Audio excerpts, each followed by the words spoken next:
Sit back, relax, put your belt on, and enjoy the show. All right, well, that takes us on to the next game, mate. So the next one is going to be the Brumbies versus the Highlanders.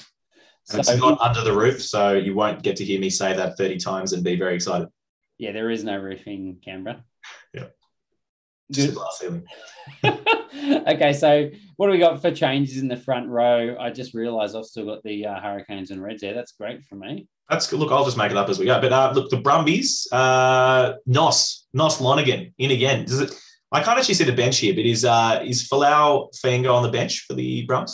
No, mate, it's the debut. Oh, that's right. So how could I? Billy Pollard for the next great hooker. Yeah, that's right. That's it. Not related to Andre Pollard, I believe. Wouldn't be surprised if there's a distant connection. But no. But I mean, look, yeah, we're excited about the next great hooker, Billy Pollard, like the Brumbies' third or fourth hooker. But I'm still just super frothing on Nos Lonergan starting in at number 2. I think he's fantastic, and I can't wait to see more and more of him. But I mean, the other guys in the it's an almost unchanged. We've just got Rory Scott coming in, returning back at 7. I think last week it was Luke Reimer playing, but Rory Scott, another player we've talked a bit about, pretty excited about him. I mean, I would start talking about Rob Valentini again, but I've already said that he's my Wallabies number 6, and I've frothed on him all season, so he's good. And Henry Stowers in number 8, I don't think he's lived up to what you and I thought, and we know he's capable of. Harry and I thought no matter what, he was going to be fantastic fantasy points purely based on work rate, because he used to get through a mountain of carries and tackles just for the force. But he hasn't quite lived up to that. So I think he's getting better. But we're seeing the difference of him having a preseason with the Newcastle kind of put together shoot shield team compared to having the preseason with a professional rugby side. Like it's a big difference. That's true. He's this preseason definitely involved a few more beers than the last few for professional sides. Yes. But yeah, that's the Brumbies pack really. Seo and Alatoa, very solid front row. And we've got for the Highlanders, De Groot, the bloke who still thinks he can take on Tupou. Yeah, Does he still think that? Does he still think that? I don't think he still thinks that. No. Hopefully he's learned his lesson. And then we've got Ash Dixon, prolific try scorer. Ash Dixon should be good. Well, we're going to have the Rolling Mall Masters of Australia and New Zealand. Yeah, can we call the Highlanders the Rolling Mall Masters? I'm not sure if they can take the ultimate title there. There are the Crusaders and a few other teams, but there's a lot of depth there. But yeah, has been on fire with them, though. I'll give it to him. Why not? Okay, all right, we'll give that to him. And otherwise, we've got Tokalahi, Old Man Evans, Pari Chicken, Hugh Renton, who I often refer to as kind of like Benjamin Button, because he looks like he's aging in reverse. You know, he's very young, but he looks like he's 50. He's I'm not just saying that, and Nelson knows I'm not just saying that because he has lost most of his hair. But no, he's for ours. I think our resentment towards Hugh Renton has really just come from why the hell has Marino Michaeli 2 not been playing all season? We know Shannon Frizzell's not there because he's injured, but we were expecting to see Frizzell, Marino Michaeli 2 absolutely crushing it all year. But to his credit, Renton's been all right, I suppose. He's made a lot of turnovers and things like that. But he's been good. Yeah, and otherwise we've got Billy Harmon, who's been pretty good at 7 for the Highlanders, holding out James Lenschies, and Kazuki Himeno, the Japanese superstar, who has been awesome. So, some I would say fairly evenly matched packs. If I had to pick a pack I'd say the Brumbies probably, just from that front row and Valentini, really. Yeah, I was going to say they lose a lot. I was looking at the other positions. I actually think Ash Dixon's experience over Lonergan is big, despite Lonergan being very exciting. But you got to think second row, the experience of all black Bryn Evans and Peri Chicken and Himeno and Harmon over Stowers and Scott. Surely you got to give it a line decision to the Highlanders, don't you?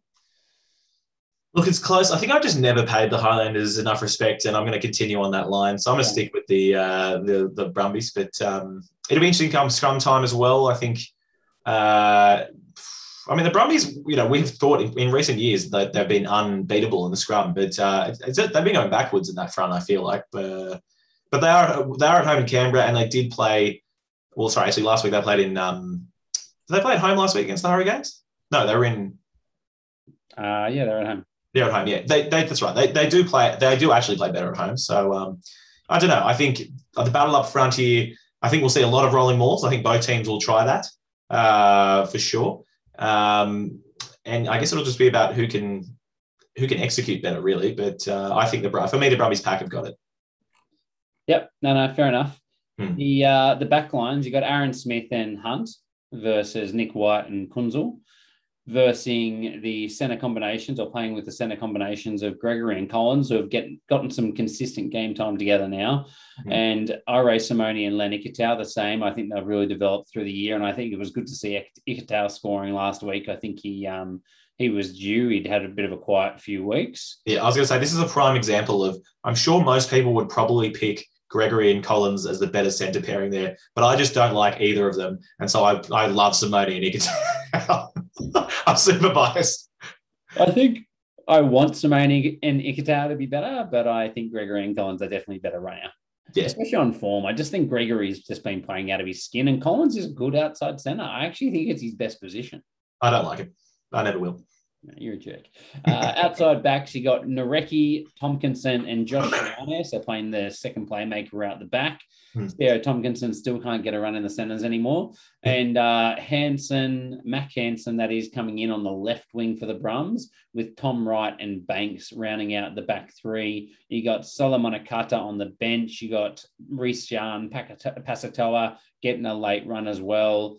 You got the goal-kicking prowesses of Ryan Lonergan. Surely that decides the game. And my favourite is, other than Sam Gilbert, and Lynches, who I'm excited to see, who we didn't mention as well, but Ben Nicholas, Tiriki Ben Nicholas, again, his 23rd man. I can't believe you didn't mention him.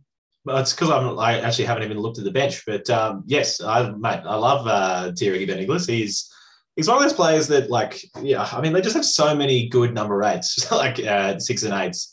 I don't know how he fits in, but excited to see. I don't know if we've seen very little of him this year. So I don't know if he's even played. I'm sure he's played, but no, I think he might have done the same thing once, but they never started him.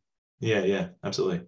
So I think Kunzel, when he got his chance last year when Noel Alessio was injured, we were really impressed with his running game, and I know they pushed him back to fullback a little bit when to have the opportunity to counterattack, and he was exceptional. So I'm hoping we get to see more of the same. Maybe they can push. I don't know who you would actually push up, to be honest, though, from the back three of the Brumbies between Hansen, Wright, and Banks. I think they're all pretty good on the counter as well. Well, they started him at 12 last week, didn't they? Ahead of Simone. So he's definitely. He's the biggest 10 they have by a long way. He's quite a big guy, actually. Yeah. But I agree. I actually love Risjan Pasatoa. He's, as far as I've been saying, he's Australia's next top fly half. It's in the makings. But is that a shout out to the Twitter handle, Aussie's next top fly half? We can if you want to. That's fine. But something like that. I think exactly. He knows who we're talking about. He knows. But no, that's just from watching a couple of the Brumbies runners B games, and with Pasatoa playing, and God, he shreds it up. But Kunzel, so I went in kind of against Kunzel just because of how much I like Pasatoa. But no, Kunzel he's come a long way. He's getting really, really good, I think. He's just becoming accomplished kind of in that 10-12 axis, kind of like a Tamua-ish type of player, as in big enough and comfortable playing both positions. I think he'll go well. And he's got a big boot as well, which is really nice. So, yeah, absolutely. I think it's a really well matched up game, to be honest with you. I think the home ground advantage will be big. And to me, the biggest thing is going to be the Brumbies system. You know, they have started to develop this feeling that, like the Crusaders, they can bring their players through, and they do fit the mold very well just to go out and express themselves, particularly around the loose forwards with, as you said, Scott and Reimer coming through and just doing a job very, very well. If they can do that, I think they're a chance here. And they were very good last week and, luckily scraped away against the Hurricanes, but it could be their second win. I don't want to count our chickens, but I may be biased. I'm also obviously cheering for the Crusaders to host the grand final since I'll be there. What do you think?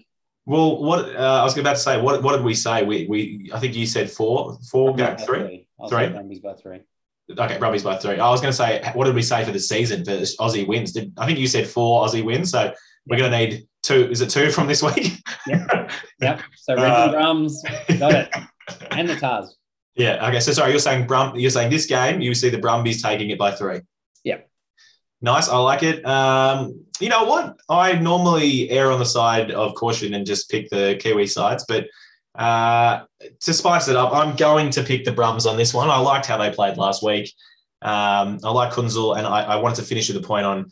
I also think Kunzel is going to run it hard at Mitch Hunt all game, which is going to really just like bring up the attacking line. I think it's going to be really good. So, they'll just put Theo Tomkinson there. Yeah, actually, that's a really good point. There, that's exactly what they'll do. We won't even see Mitch Hunt on defense. Yeah, that's. They might have thought ahead on this point, kind of like you just did. So no, fair. All right. Well, I'm going to say Brumbies by. I think it will be close as well, but I'm going to say by 5. Nice. I like it, mate. Until Nareki goes and scores 3 tries, and Josh Ioane has one of those games from fullback that we know he can have. But we'll see how that goes. Yeah, definitely going to happen, and we'll be proven wrong again, like we do every week.